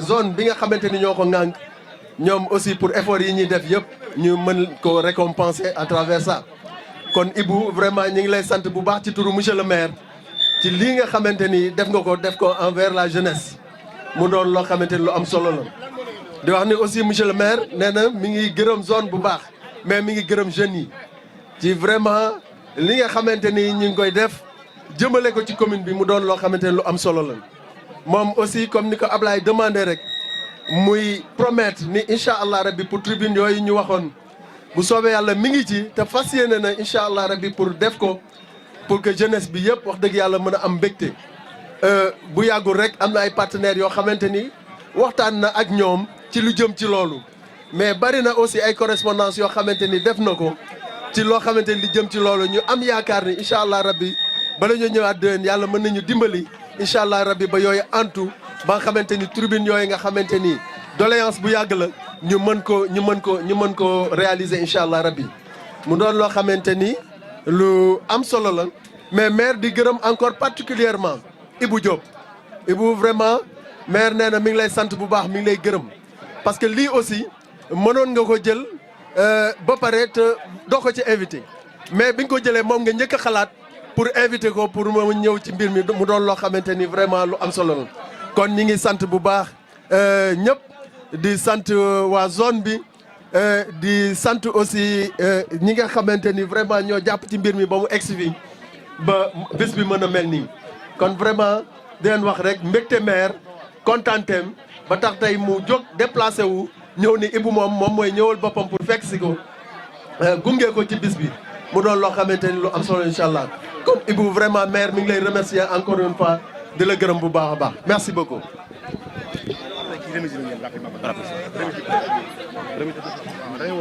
merci beaucoup monsieur le maire yaakaar naa li nga waratal léegi ci kaddu wadul ci noppub tëx muy kaddu yu am solo yoo xamante ni jëmale ko ci jeunesse bi jëmale ko également ci cette vieille doléance juvénile muy la tribune bi nga xam ne ce sera au grand bonheur des supporters et des amateurs donc du football jërëjëf Alaaji Gora ñu ngi invité les fële donc ca fi nga xam ne mooy waaju la grande finale maag yow ñoo koy duyu xam naa ne ay tubarkal dañuy daal di jàll nag ci li nga xam ne mooy la cérémonie donc de remise de diplôme de satisfecit parce que ku def dégg tubarkal voilà les supporters donc ils protestèrent avec véhémence cette décision arbitrale mais tout compte fait voilà donc des autorités de cette localité qui se sont bien distinguées donc dans le football globalement et de manière particulière donc dans le mouvement navétane c'est l'occasion donc et le moment ñu remercier leen bu baax a baax donc magnifier à sa juste valeur le travail ô combien titanesque et exceptionnel bi nga xam ne ñu ngi koy def au sein donc du sport au sein également donc de la culture donc ce diplôme donc de satisfecit décerné à monsieur l'adjudant-chef donc Souleymane Bassène donc nekk commandant brigade de proximité de Thiénaba pour service rendu donc à la zone ñuy en tout cas di ko décerner ce diplôme donc de satisfecit muy koo xamante ni véritablement c'est une valeur sûre koo xam ne mi ngi liggéey corps et âme pour le développement donc de Thiénaba et lui aussi qui assure donc la sécurité donc de Thiénaba ñu koy jaajëfal baax a baax voilà donc ñuy ñaan donc monsieur chef Ndeki na daal di jege si daal di jël li nga xam ne moom mooy le diplôme donc de satisfecit décerné à l'adjudant-chef monsieur Souleymane Bassène pour service rendu au sport service rendu à la culture service également rendu au développement d'une manière globale. Merci beaucoup. Sous chef Bassène daal di pare ñu daal di jàll ci nag ci li nga xam ne moom mooy le parrain donc de cette finale Ibrahima Diop plus connu donc sous le nom de Diop le maire muy en tout cas koo xamante ni c'est un digne héritier donc de la commune donc de Thiénaba. Il n'a pas lésiné sur les moyens wax nga ko léegi monsieur le président une enveloppe donc colossale de 500 000 francs décernée à la jeunesse donc de Thiénaba pour le vainqueur. 350 000 francs pour le vainqueur. Attention, on va suivre ce coup franc. Heureusement. Et c'était concret. Et ce sera donc un coup franc à nouveau. Attention. Attention. Voilà, l'arbitre donc, un coup franc à nouveau. Bougona encore. Coup franc des 20 mètres. Pour être beaucoup plus précis. C'est bon pour un gaucher. waaye Alaaji Gora lii damay fàttali ndeysaan Baye Diarra Sarr bu nekkaan ci camp yi ndomboli en tout cas danga koy bàyyi tegu ci suuf nag ndomboli dama ne la mënut a tere biir bi dugg ah donc l'arbitre brandit donc la première piscine donc de la deuxième mi-temps ah voilà mi ngi noonu chef d'équipe gi noonu di ñëw chef d'équipe s'il vous plaît venez prendre le diplôme donc de satisfecit remis à l'adjudant donc chef Bassène pour service rendu au sport jërëjëf ayca ñu dem machallah donc monsieur le maire ànd ak donc son premier adjoint ci discours bu am solo ba nga xam ne yëkkati nga ko jëmale ko ci li nga xam ne mooy la jeunesse mu nekk un cadeau de Noël la tribune en tout cas bëgg nañ balaa déwén inchallah d'après moom monsieur le maire du samay wax ne inchallah taala vous serez satisfait te loolu il faudra compter sur le premier magistrat de la commune monsieur Talla Diagne ak équipe municipale bi pour réussir donc cette grande doléance juvénile. Monsieur le maire soyez-en vivement remerciés léegi nag dañuy daal def ci ki nga xam ne nag à tubarkalla mooy l'heureux élu donc de cette journée 22 décembre mais bien avant cela on va suivre le coup franc attention c'est parti là il est là heureusement la lucarne Gorgui c'est un Guinéen ce gardien là je vous assure c'est un Guinéen xoolal fa mu jëlee jëbal ba pleine lucarne la ko jëlee maa la wax lii Diop le maire ana Ablaye photographe na ma jege Ablaye photographe foo ne kaay jege si Ablaye photographe Guinée caméraman yi foo ne ñëwal jege si ndeysaan may fàttali ne yéen a ngi en direct en exclusivité sur Thiénaba TV la presse en ligne vient de présenter voilà donc on revient. Les blancs. Ah, la balle en tout cas assiège le camp des bleus et blancs. Yàgg na fa trop luy xew. Ah, tubarkalla Alaaji Gora. C'est une grande interrogation. On va suivre. Suivons. Voilà, coup franc. Heureusement. Léegi nag bal ba jóge na fa complètement nag. Ouf de soulagement pour les supporters de l'ASC Entente, les bleus et blancs. Léegi ñu dem ci le tableau donc de ce tableau en tout cas d'honneur décerné à monsieur ndeysaan Ibrahima Diop plus connu donc sous le nom de Diop le maire le parrain de cette auguste soirée pour tous les services bien évidemment rendus à la zone pour tous les services rendus au sport ñu bàyyi donc le parrain donc de cette manifestation Diop le maire monsieur Ibrahima Diop daal di ñëw Diop nag ku def lu rëy am lu rëy nga ñëw ànd ak say mbokk ànd ak say jege ñaale ànd ak ndeysaan ñi nga xam ne les Linguère waaw ñu daal di jóg ndeysaan ñoom it ah tubaarkalla ñu wane seen bopp suivons cette balle la ilaha illallah yëkkatil ma ndeysaan voilà xaar leen di ñëw leen tuddee Diop le maire voilà merci beaucoup ndeysaan kenn ko sax aussi Ousseynou Diop mi ngi wax ñu ngi dale toog moom li nga xam ni campagne yëpp Ousseynou Diop mën naa ne bu ñu amul benn problème nañ ko delloo njukkal mu def un travail boo xam ni très remarquable ndeysaan xoolal waaye nag ni ñu àndee ñu immortaliser sang bi Diop le maire bi ñu ko tuddee final bi ñii la ko tuddee waat mooy les Amazones de Guinguinéo. Attention, on va suivre cette balle. Dans la surface de réparation. Là, il est là. Oh, il a manqué donc la balle du deuxième but. Seul donc devant le but. Qu'est-ce qu'il a fait? Qu'est-ce qu'il a manqué ce joueur? Une occasion franche et nette de Breké. Mais malheureusement, il a manqué donc de lucidité. Il a manqué donc de lucidité. C'était la balle donc de la victoire. Ndeysaan Tubarkalla. Voilà, ñu may signaler aussi. Le représentant des arbitres. Mon ami Birane Kobar aussi. Voilà, mon ami Birane Kobar. Le superviseur. Militant convaincu aussi. Le superviseur. nekk xaritu Sidi Camara. daal di leen di Birane Kobar. mi ngi ci délégation bi aussi.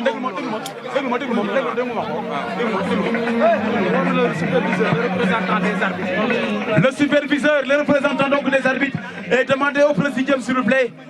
Le superviseur, le représentant des arbitres, demandez au président. C'est bien de signaler ça. léegi nag. yaakaar naa li nga doon wax sànq wax nga ko. Ndeysaan wax naa ko léegi xam naa dañ ma déggul nee naa leen. premier magistrat de la ville. Ndeysaan c'est la personne la mieux habilitée. voilà ndaw ñi ñoo yónnee. pour répondre à cette interrogation. ndaw ñi ñoo yónnee véritablement. te ñun ay waxande wuñ def wax lañ. lantinoral dum tey wax. Alaaji Gora. la donc jeunesse de Thiénaba.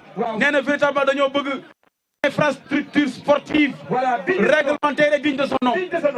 Infrastructure sportive moderne qui répond aux normes sécuritaires.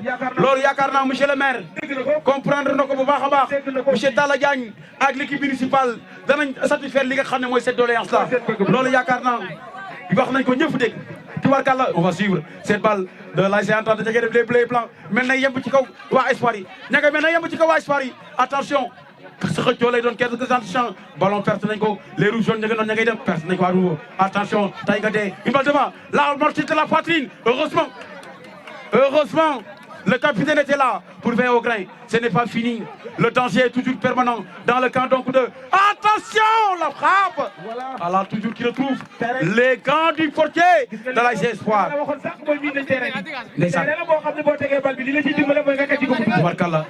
Véritablement. Mais à la Djigore, la partie s'emballe d'un camp comme de l'autre. Réponse du berger à la bergère là. Réponse du berger à la bergère nag boo ko déggee mooy ci lu wax rek ruq bu set du ci am Entente day attaqué Espoir contre attaqué dafa mel ni supporter yaa ngi daw ndeysaan donc c'est la grande finale c'est la grande finale aujourd'hui tey fii ci stade municipal donc bu donc Thiénaba foo sànni battu mu tak un terrain municipal plein à craquer attention on va suivre les rouges et blancs les rouges jaunes plutôt perte nañ bal bi au profit donc des jaunes bleus. waaye nag ñu xamal la monsieur le maire. waay y a le représentant du président le premier vice-président de l'Assemblée nationale yaakaar naa monsieur Ismaïla Diallo monsieur Sidi Camara mi ngi noonu monsieur le maire. ndeysaan yaakaar naa c'est le coordinateur départemental day baax ñu wax ko mooy que ni Ismaïla Diallo devait être là il n'est pas là mais Sidi Camara mate na ko sëkk mi ngi noonu toog yaakaar naa ci loge bi ñëw teewal ki nga xam ni mooy le premier vice-président de l'Assemblée nationale nekk un ami intime yaakaar naa ki nga xam ni mooy borom bis bi tey di Diop la. Merci beaucoup Aladji Goro. On va suivre donc cette deuxième mi-temps qui s'annonce donc palpitante avec donc les bleus et blancs donc qui prennent donc le match en complément donc en main. jël nañ match bi en main nag fi mu ne nii léegi donc juste après donc légalisation gis nañ donc équipe bi nga xam ne donc moom mooy équipe bu Entente bi recroquevillée donc électronquée sur elle-même donc jéem a chercher donc vaille que vaille lay bëgg a xew coup franc oui et oui il va écoper donc d'une biscotte. Un carton jaune. Non, gardien bi. Ah oui. Gardien bi nag xam na ni bu ko topp woon. Tubarkalla. bu ko jëlee balaa abi takaay rek. Ndeysaan. Nous saluons également la présence parmi nous de monsieur Daouda Wade. On reprend les orateurs. Monsieur Daouda Wade. Monsieur Daouda Wade, il a été donc le voisin donc de chambre à Lugat en 2005-2006 avec Gorgika de Thiénaba, Mansour Diaw de Jo et Sidi Camara entre autres. Tubarkalla. Donc Daouda ñu koy nuyu bu baax a baax moom it seen naa ko noonu ci délégation bi mi ngi noonu toog ndeysaan nekk également un ami donc de monsieur Camara nekk le coordonnateur communal de Pastef Guéguina. mi ngi nii voilà c'est l'inspecteur. Ah monsieur l'inspecteur. Monsieur l'inspecteur donc des armes bi recevez nos honneurs. ñu ngi lay nuyu bu baax a baax a baax. Recevez nos honneurs. Voilà il y a l'expérience contre la jeunesse. Ndeysaan mi ngi noonu. tey jii boo gisee ay xale taxaw di arbitrer. conflit de génération. yaakaar naa koo xam ni am na âge yu Ndeysaan. dañuy wax l'expérience contre la jeunesse. L'expérience tey mag attention. deux temps. Attention. lii tax wóor na boo tee bal bi ci anticipation de réparation bi c'est pas sûr. C'est pas sûr en deux temps encore. Dégager à nouveau. Il faut dégager, écarter complètement ce danger. Maintenant, jaune rouge en vérité. Perte de balle récupérée donc par cette forêt donc le champ jaune. Les bleus blancs. La contre-attaque. On va suivre. La Lebagadef. Deïté. Cherche un coéquipier de marquer. Le numéro 10. Le Messi. Le centre est parti. Dans la boîte. Là, il est là. heureusement. Ilaha illallah. Comment ça dit? Attention, ça joue et ça combine. Ça joue et ça combine. DJ Wadji Masson Bitouti. Ça joue et ça combine. DJ Wadji Masson Bitouti. DJ Wadji Masson Bitouti. En tout cas, c'était le feu. C'était le feu donc dans le camp de l'ASC Espoir. Nous avons fait les donc, dernières minutes, les minutes s'égrènent de plus en plus. Le match s'emballe d'un camp comme de l'autre. Qui lui bat, en tout cas, en bas de Gerte. Tout le monde, Nyagaïdem rouge blanc rouge voilà contré donc c'est les deux meilleures équipes en tout cas de la zone donc ah tubarkalla c'est une finale Diop le maire nii lay mën a mel finale Ibrahima Diop nii lay mën a mel le numéro 11 mi ngi noonu day été dégagé par donc la défense centrale tête à nouveau donc du défenseur l'arbitre qui n'y a rien il faut jouer. Ça combine le 1-2, c'est trop poussé. Est-ce qu'il va récupérer ce ballon? Oui, cette fois-ci, le centre parti, la tête. Heureusement. La ilaha illallah, lii lu mu doon. Lii lu mu doon yow Alaaji Gora. Lii mbaa jàmm la. Ah. bu takkul dey. waaw ndeysaan xoolal góol bi ndeysaan. ay waay ndeysaan damay fàttali du dem. c'est grand gardien longiligne la. nawetaanment xool ko ma nga yoru. xool ko ndeysaan ma nga yoru. on Chassemil peut-être day préparer l'épreuve terrible et fatidique donc des kilos bi. mais yëgaguñ foofu. match bi jeexagul. ah. vraiment moom la nekk di tàggat ndaw ñi. ndeysaan. di leen wax expérience boo xam ne dund na ko. Alaaji Gora. kon monsieur l'inspecteur ñu lay ñaanal nga dund ay at yu bare loo dund doyul. Alaaji Gora. parce que nag la jeunesse tey dañoo leen soxla ñu mel ni yéen. Alaaji Gora. yaakaar naa yéen ñi nga xam ne yéen a ngi am 3e âge ndaw ñi toog tey dañ leen a soxla pour que ëllëg ñu mën a doxin boo xam ne yaakaar naa kenn du leen jàpp. merci beaucoup Gora ci kàddu yooyu nga xam ne yëkkati nga ko jëmale ko ci nga xam ne mooy l'inspecteur donc des arbitres donc ce doyen en tout cas un homme donc du Sérail une vitrine également du mouvement navétane quelqu'un véritablement l'inspecteur qui a vadrouillé qui connaît en tout cas le milieu donc sportif tey jii donc bu ñu leen dara jàllee en tout cas des dissections c'est très normal donc du temps de leur vivant moom a gënal en tout cas des dissections à titre posthume muy loo xamante ni véritablement c'est une grande fierté pour Thiénaba donc ñu am ces hommes donc du Sérail ces hommes en tout cas ces expérimentés qui connaissent véritablement le milieu du football mais également le milieu donc du mouvement navétane waaye tey jii li ma mën a jàpp donc fii ci stade municipal donc bu Thiénaba li ma ci gën a neex mooy en tout cas bal baa ngi daw deux équipes en tout cas joueuses deux équipes qui tiennent le ballon mais également deux équipes qui se tiennent de près la première mi-temps a été donc du côté donc de l'ASC Espoir donc de jouer donc seen lépp xëpp ci kaani xëpp ci foobar toj kaani riij bëggëj bi en tout cas toj kër gi nga xam ne mooy équipe entente bi waaye il a fallu donc la deuxième mi-temps pour voir en tout cas le vrai visage de cette équipe donc de l'équipe donc de Étoile donc de entente plutôt entente donc ñoom it ndeysaan wane en tout cas beneen facette wane beneen xarkanam ñëw ak ay idéologie bees ak ndeysaan du 109 donc teg bal bi football donc ci benn balle arrêté ñu cherche donc le pied donc de l'excentré qui était donc monté aux avant-postes catapulté donc le ballon muy un but partout un pour donc équipe entente bi un également pour l'équipe donc de l'ASC Espoir ngeen di suivre donc cette grande finale en direct et en exclusivité sur Thiénaba TV et c'est pour dire tout simplement que nous avons une cabine donc de presse bien garnie man nag c'est également sama jeune confrère donc Balla Ndiaye donc qui nous vient donc de Guinguinéo moom it également c'est une jeune pépite mon jeune frère nekk au niveau donc de la communication da ci def un travail exceptionnel moom it xam naa véritablement bu demee ba ci surtout donc au niveau donc de l'épreuve fatidique de tir au but dinaa ko bàyyi donc seexal ko ci quelques secondes rek donc mu daal di donc jouer donc sa partition ci li nga xam ne moom mooy donc finale bi mais on va suivre cette balle en diagonale ça joue bien ça combine également du côté donc de l'ASC Entente ña nga noonu ña ngay dem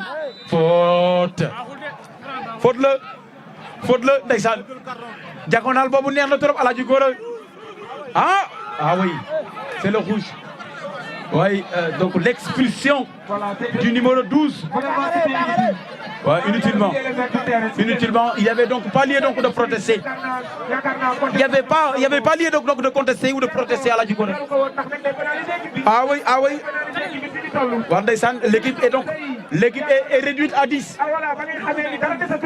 L'équipe est réduite à 10, mais voilà, donc là maintenant, on attend donc le technicien pour en tout cas essayer donc de faire les rectificatifs et les correctifs nécessaires pour jéem a donc xool yan en tout cas élément lañ war a mën a en tout cas joyanti bu baax a baax pour jéem a donc conserver donc le score, pourquoi pas jéem a yóbbu équipe à l'usure donc après donc l'épreuve fatidique et terrible des tirs au but donc jéem ko gagné tout compte fait.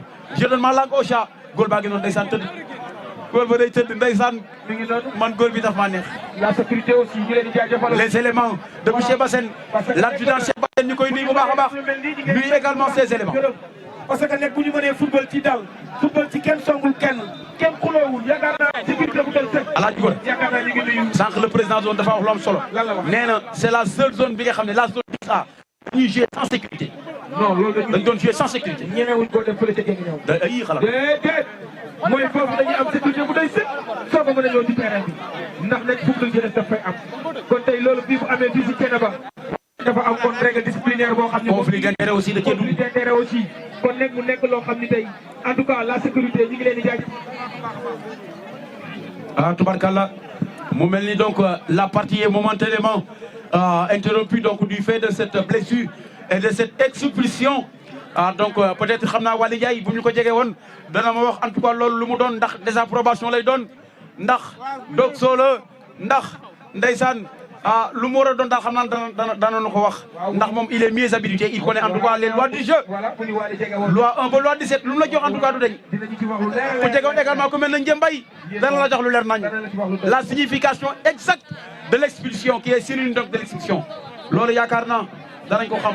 mais yaakaaroon ni dafa amoon solo ba pare. Tubarkalla arbitre bi dafa mel ne yaram wi tàng na. yaram wi tàng na jër. carton yaa ngi daw ne mbàccum gerte. carton yaa ngi daw ne mbàccum gerte. arbitre bi mooy le maître du terrain lu mu wax noonu la. dama ni bàyyi leen arbitre bi. carton yaa ngi daw ne mbàccum gerte. waaw bàyyi leen arbitre bi. Ah oui, il faut jouer la sportivité, il faut jouer le fair play. Et laisser tranquillement donc l'arbitre qui est le seul maître du terrain. am na nag lu ñu dencal équipe bi nga xam ni moo gën a fair play. l'équipe fair play am na enveloppe boo xam ni moom lañ dencal équipe bi nga xam ni moo gën a fair play. Tubarkalla. kon nag loolu bu ñu ko fàtte kon Diop la maire tey bàyyiwul dara fàttewul dara indi na lépp loo xam ni moo nekkoon ci cahier de charge bi nga xam ni waa Dakar jox nañ ko ko. merci beaucoup. xam naa Alaaji Góor ci kanam tuuti dinaa introduire donc sama copain sama xarit mon jeune frère donc. Mon jeune confrère Balla Ndiaye. Voilà, Balla. Nekk également un prodige donc de la communication. moom it ndeysaan dinaa ko jox kàddu bi tuuti. mu donc dugal tuuti reportage. saluer également les communicateurs donc de Thiénaba. donc pour ñëwee tey jii ñu yaatal ñu. loolu yaakaar naa seenu mbaax la seenu tabe la. yaakaar naa lu ñuy wax noonu ko dàq fuuf gën na koo xam. kon tey jii yoon la bu ñu ñëwee en tout cas nu yaatal nu remercier leen jaajëfal leen ci acte de noblesse boobu noonu ci acte boo xamante ni vraiment dañ koy magnifier à sa juste valeur Alaaji Góor. mbokk yi la partie est momentanément interrompue. gardien baa ngi noonu navetalement ndax il sent donc l'épreuve donc des tirs au but d'un camp en tout cas comme de l'autre ñëpp ngi di teg. on essaie donc de chercher la solution de l'équation mais Sidi Camara peut-être bu ma jege woon dana ma wax ndax 2x égale 0 S égale l'ensemble vide la may jox wala S égale 0. voilà ndax loolu daal jaaxal na ma loolu. le mathématicien du coin mi ngi ne leen 2x égale 0 S égale 0. S égale 0. ah S0 la la jox loolu jox l'ensemble vide. ah Sidi xam naa noonu lay demee de wala. du ma ci sori 2 est différent de 0. 2x égale 0. xaw ma nekk X égale la. X égale 0 S égale 0. ah Thiam. le grand mathématicien. le grand mathématicien. ndeysaan Diop le maire. tubarkalla le grand scientifique. le grand scientifique. waaye ndeysaan le scientifique des scientifiques. Papa Diallo. Papa Diallo ngi noonu le scientifique des scientifiques. Papa Diallo le scientifique des scientifiques. tubarkalla. loolu Baye Diarra soo paree. tey jii ndeysaan Diop le maire ñàkkul dara. Diop le maire bu gëstoo ndeysaan gis Sarr. Sarr a ngi noonu. Sarr ndeysaan xool ko jesner bi. tubarkalla rouge bordeaux la génn. ndeysaan xol yëpp tooy. ndeysaan fekkoo ki nga xam ne mooy Alé Ndiaye. le responsable de la communication. tubarkalla Diop le maire. Diop le maire boo gëstoo gis say mbokk ne la ma baax. tubarkalla nga gëstu les Amazones bu ma leen gisee sama xel day dem ci Yacine Boubou Fall la Linguère donc du Kayor sama xel day dem ci Ndata Yàlla Mbodj la Linguère du Waalo sama xel ndeysaan sama xel day dem ci Mariama Ba waaye bu ma gisee Baye Diarra Sarr sama xel day dem ci ce grand éducateur là bi nga xam ne Mariama Ba dafa waxoon ne c'est cette armée aux exploits nobles jamais chanté jamais décoré mais qui plante toujours le drapeau du savoir et de la vertu dans le cœur désolant de nos enfants. loolu ci la Mariama Ba waxee ndeysaan ay yaakaar naa la destin empoigne qu'il veut et quand il veut dans le sens de vos désirs aussi il vous apporte la plénitude kon kenn du Mariama Ba yaakaar naa kenn du ici loolu leen yaakaar naa kon Mbaye Diaby Kassé c'est la culture au rendez-vous la culture au rendez-vous ndeysaan Aladji Gora on va suivre ce coup franc. Attention. On va suivre ce coup franc ndeysaan. En tout cas attention. fii nag Aladji Gora. waaw kuñ fi dugg rek da ngay daal di mën a tëdd nag te daal di xaar. bu ma Baye Diarra jege woon. ndeysaan fii ndeysaan. coup franc final ci heure bi lan la doon yëg. heure bi ndeysaan. supporters yi l'adrénaline day monté wu. ASC yaa ngi tiit kenn ku ne ndeysaan ñu ko jóg. xoolal le banc. xoolal le banc de l'ASC Espoir de l'ASC Étoile ak le banc donc de l'ASC Entente donc tous les deux bancs sont agités parce que tout simplement kenn toogatul les supporters derrière moi kenn toogatul ndeysaan supporters Entente ña ngay poussé yaa ngi doon dégg le fond sonore mais léegi déggatoo dara ndeysaan xool ko tubarkalla agitation dans la boîte on va suivre directement oui heureusement le numéro 17 était là ndeysaan xoolal sama waaj le grand supporter de l'ASC Entente ah ndeysaan sol caayam bu baax toog def tenga de gisatul déggatul xamatul fu mu ne mi ngi ci match bi nee na on va suivre ce coup de pied de coin on va suivre messieurs dames ce coup de pied de coin de la gauche vers la droite dégagé pas pour longtemps la frappe la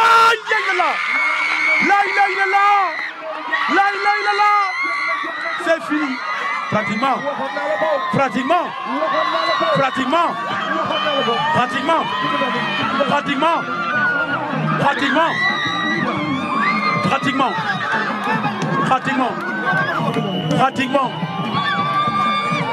l'ASC Entente au 7e ciel. L'ASC Entente au 7e ciel. Au bout du suspense. L'ASC Entente au 7e ciel, messieurs dames. L'ASC Entente au 7e ciel. Au bout du suspense. Le numéro 70 ak noonu borom tent ba. Ndeysaan biu jine la. Lii biu jine la Aladji Gora. Au bout du suspense. xoolal ndeysaan regarde ndeysaan le banc de l'ASC Étoile xoolal le banc ndeysaan de l'ASC Étoile ñëpp a ngi ne teg c'est la désillusion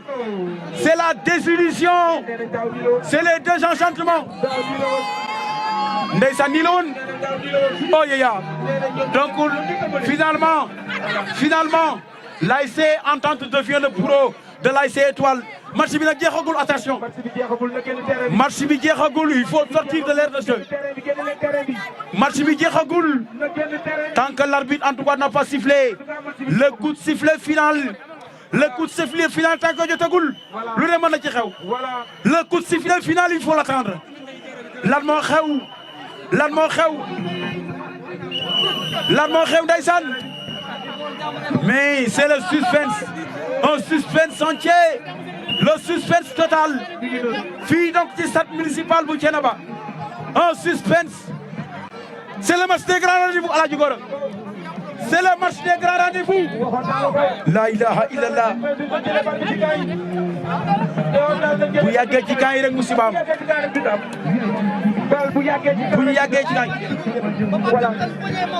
ci camp yi rek on sent le danger bu yàggee ci camp yi rek le danger daal di ñëw xoolal coup franc bi le rouge ñu teg coup franc door ko ñu mbëkk mu dem corner ñu tegaat corner bi centré ñu mbëkk mu génn góol bi door donc l'excentré gauche le gauche daal di fetal bal bi mu daal di teg tànk bi loobe gardien bi man dama yaakaar ne sax bal bi day génn ndege ndeysaan xoolal 2019 bii 2019 Algérie Sénégal laa gis 2019 bii matinal boobu Algérie Sénégal nga xam ne dañu yaakaar ne bal bi day génn bal bi toq ci di kaay kenn mës ta gis lii attention mbokk yi match bi jeexagul on va suivre jusqu'à la dernière seconde ndeysaan maa ngi gis des gens qui égrènent des chapelets course yaa ngi daw ndox yaa ngi tuuru ñi ñaan a ngi ñaan ah c'est une équipe très mystique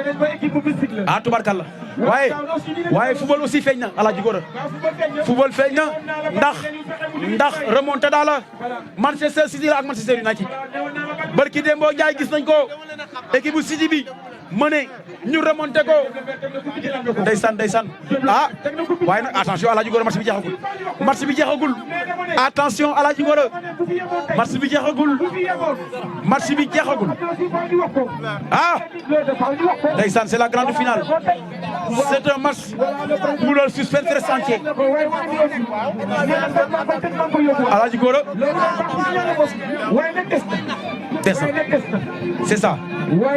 c'est ça il faudra être très patient pour suivre ces derniers instants entre Étoile ak équipe bu Entente bi ndeysaan il faudra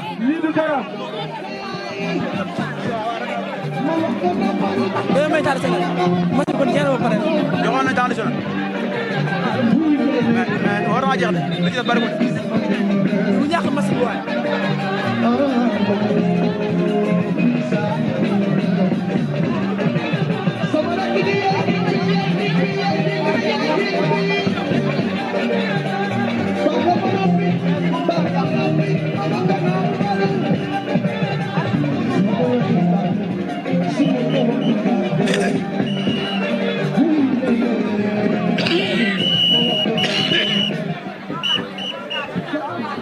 Voilà, merci Didier.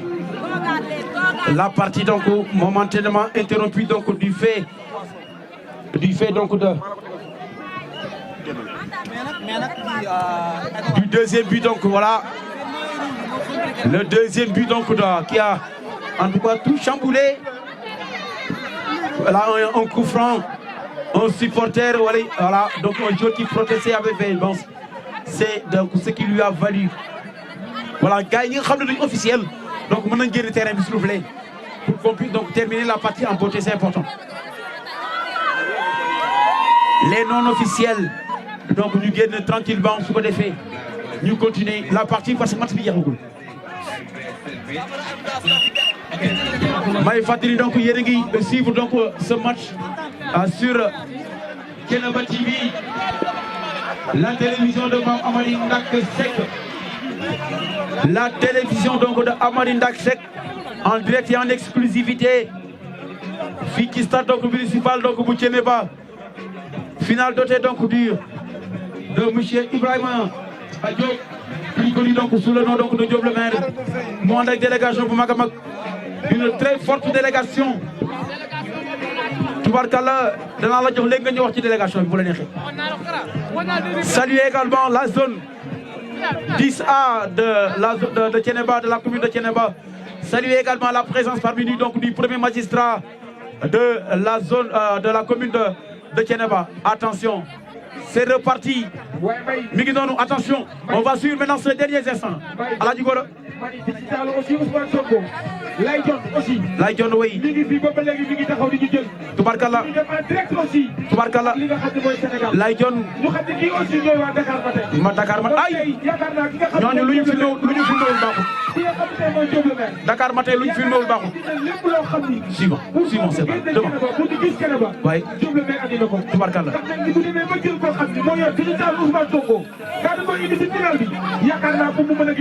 loolu yaakaar naa lu rëy la ah loolu déléance boobu bu toxee ci ki nga xam ne mooy noppi Ousmane Sonko, le président Ousmane Sonko tox ci ki nga xam ne mooy son excellence monsieur Bassirou Diomaye Diakhar Faye, yaakaar naa jeunesse su Thiès ba en tout cas danañ gis en tout cas des infrastructures modernes dignes de son nom. Merci. Donc muy nekk les derniers instants entre Entente qui mène sur la marque de 2-1 face à cette équipe donc de l'ASC Étoile. Dakar Matin. Dakar Matin. Dakar Matin ñu leen di machallah. Fegoog.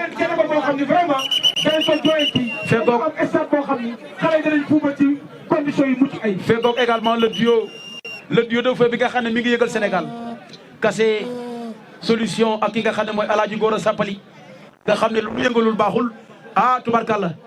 C'est un honneur en tout cas que Thiénaba nous a fait. C'est un honneur que Thiénaba nous a fait aujourd'hui. Donc tey jii jox ñu li nga xam ne mooy la communication 100% communication Kassé ak Alaaji Sapali ah tubarkalla loolu yaakaar naa c'est un honneur kon jërëjëf. jël leen Thiénaba ngo li bëgg a wax di ngeen ñu ko waxal. Guinguinéo mooy Thiénaba Thiénaba mooy Guinguinéo. Guinguinéo mooy Thiénaba mooy Guinguinéo. Tubarkalla on va suivre ces derniers instants le dernier changement voilà mi ngi noonu le numéro 15 va céder sa place dernier changement ñu ngi dem voilà navetalement l'obscurité commence à gagner du terrain le ciel s'assombrit les dés sont jetés et peut-être les carottes deviennent cuites. Attention, une balle axiale devant, directement captée par le gardien de but, sans perdre donc du temps. Une balle devant pour chercher donc le numéro 14, monté aux avant-postes. Ballon perdu, récupéré par la défense. Attention, attention, attention, attention, attention. On va suivre cette contre-attaque. Le numéro... Heureusement. Heureusement. Heureusement. Voilà, mi ngi noonu gardien baa ngi noonu tëdd ci ndeysaan.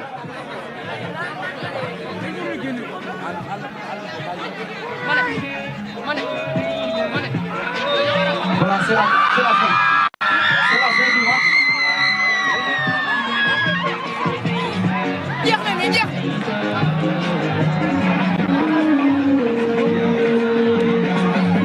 C'est la fin du match.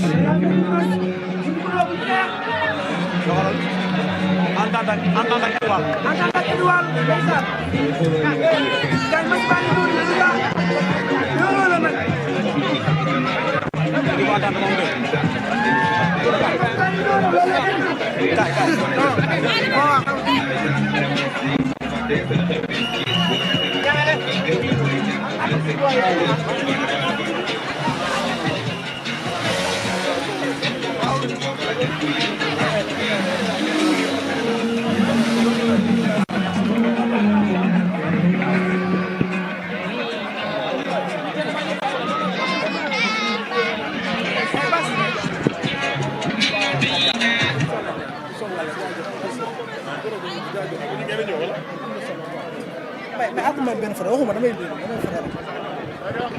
fara aw non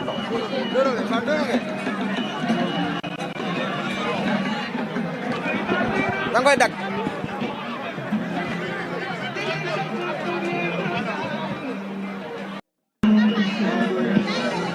mo baaw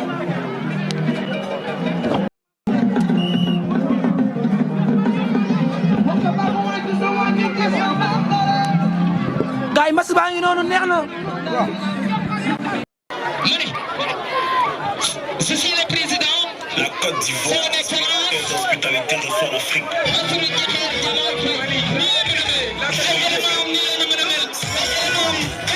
C'est quoi?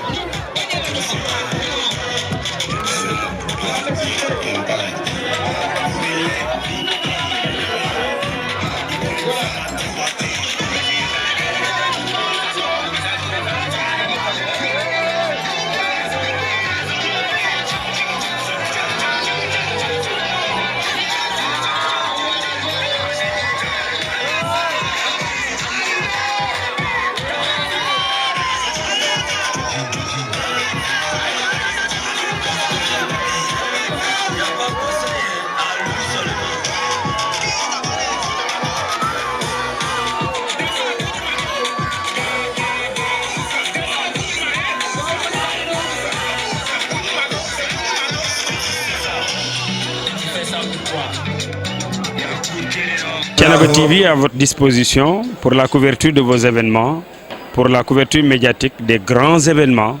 Thiénaba TV avec vous avant, pendant et après. sant ak ngërëm ñeel na leen ci ànd ak ngeen di ànd ak Thiénaba TV. وللشيب عهد يبغي أن نسونه